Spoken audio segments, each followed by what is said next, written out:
Good evening and thanks for joining us on this Thursday night. I'm your host, Mario Salka, and this is a weekly news roundup. Tonight we begin in Midtown Manhattan. The annual Model United Nations New York Conference took place, and I had a chance to spend a few days with students as they transformed into UN delegates.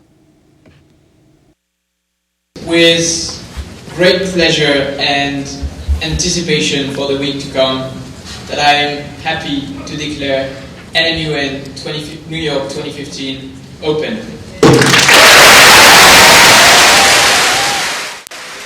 And with that, the annual Model United Nations New York Conference commenced. The one-week NMUN conference provides students with an opportunity to represent a country as a delegation simulating the real United Nations. 3,000 students from nearly 49 countries all over the world gathered in New York. The students must stay in character and act as actual delegates, giving speeches on their topics, representing the countries assigned to them. Colombia is working with Mexico, Afghanistan, Netherlands, among others, on developing a detailed and concise working paper. The conference also gives students an opportunity to work with people from all walks of life.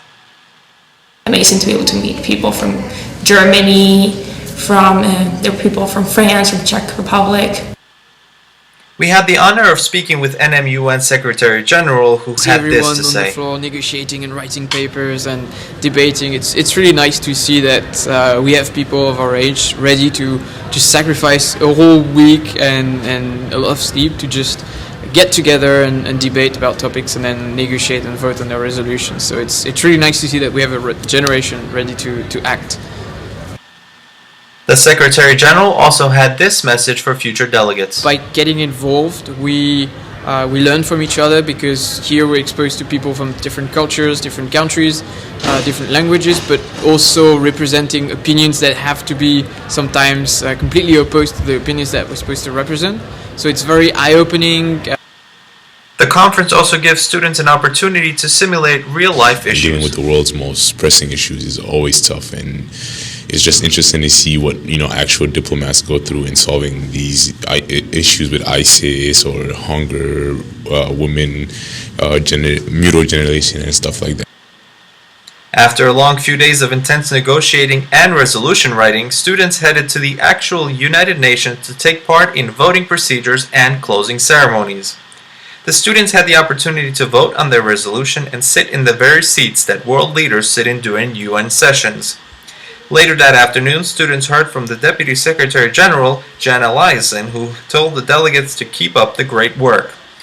Colombian delegate reflected on the actual visit to the General Assembly room.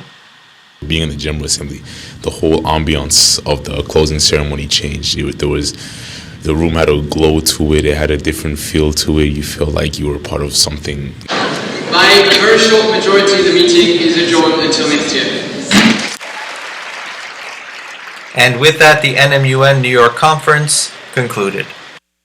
There is also a new international conference set for this fall, and that will be held in the Czech Republic in November. In addition to the international conference, the annual fall conference in Washington, D.C. will also be held in October, and the New York annual conference will be back next spring. And the Holocaust may have occurred 70 years ago. However, one college professor is making sure that history is never repeated nor ever forgotten. We went to Riverdale to find out more. Dr. Mehnaz Afridi is an assistant professor of religious studies at Manhattan College in the Riverdale section of the Bronx. She also runs the Holocaust, Genocide, and Interfaith Education Center. The center's mission is to promote Jewish, Catholic, Muslim discussion and collaboration.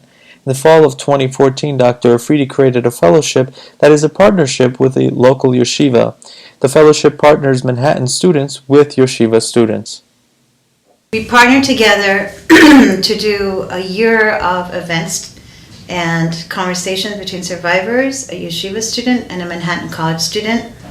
And we're hoping this will culminate into a project, maybe a DVD, and more archive material for the center. Fellowship student Lanisa Patterson says that the fellowship is important in understanding the effects of the Holocaust. I learned coming to MC was that the Holocaust is not just a Jewish problem, it's a world problem. And even taking Nazi Germany and the Holocaust now, I've learned that that statement could not be any more true. Bridging Faith Through Holocaust allows for Holocaust survivors to keep their stories alive. I've heard the stories of people who've actually lived in camps. I've heard stories from hidden children. In fact, one of the survivors that I work with closely, she was actually a child during the Holocaust, and due to her mother, she was saved and she was kept hidden from the Nazis. Everyone has a story. Dr. Afridi explains the importance of the fellowship as a way of never forgetting the past. As people were killed because of their faith, but because of just being Jewish. And I think we all have to learn that lesson no matter what. And it's time for us to keep recording these messages because these survivors are not going to be around, and giving our students that experience today. To learn more about the fellowship, visit hgimanhattan.com. And finally, if you have been driving around New York, then you know it can be difficult navigating around potholes. Winter is over, and that means plenty of potholes to go around. The cold and snowy winter required plenty of salt to keep the roadways clear of dangerous icy conditions. And we know salt opens up sometimes enormous potholes, creating tough driving conditions. And those potholes can also affect your wallets. Replacing damaged tires is not cheap. But there is some good news. Department of Transportation crews have begun repairs across the city. Repairs will continue through September. And to also report potholes in your area, call 311. At least the snow is gone, and that is always good news. Thanks for joining. That will do it for this week's News Roundup. I'm Mario Salka. We thank you for watching. We hope to see you back.